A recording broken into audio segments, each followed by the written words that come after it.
The uncomfortable truths that I talk about, and the amount of fraud that's around that.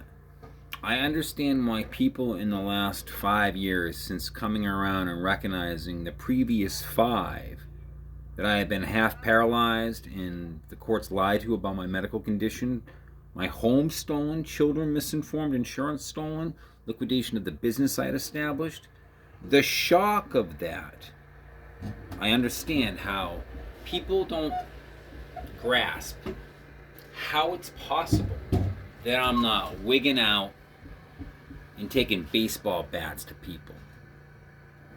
The truth that I keep explaining that's not listened to or understood is the amount of focus and work it takes every day, 6 to 8 hours a day, if not more, every day, to activate the left limbs that have atrophied and the malformation of my back from the subluxation of the hip and the shoulder disregarded for the last decade by the agencies paid to help, blocking it, lying to the courts, hiding all the stuff that I actually need, intercepting all the funding, medical equipment not given, no disability modifications. The list goes on and on.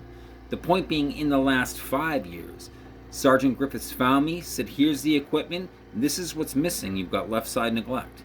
I've been on it every waking moment since, and that's why I'm back at this point. So I don't care anymore if it's not understood. What I'm showing clearly is a level of discipline that was required, and the only thing that's prevented me from healing properly is other people lying to the courts with medical fraud for theft of everything I own leading up to the injury, and ongoing SSA fraud that they'll keep proving by stealing right from the banks, lying to the courts, and the people employed by the state doing it will keep being protected by the New Hampshire bar, pretending that they're not, as they terrorize and impair people that can't do anything about it.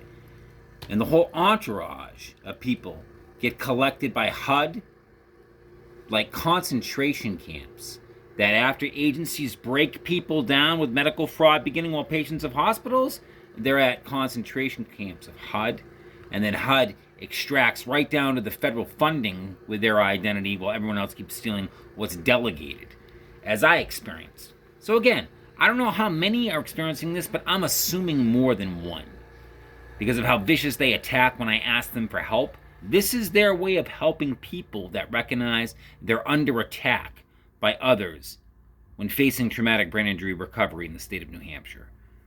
This is what happens.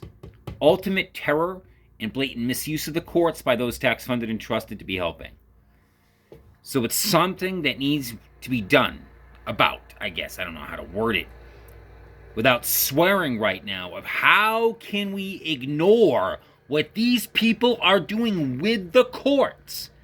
Why are people pretending it's not happening? Best I can do without swearing.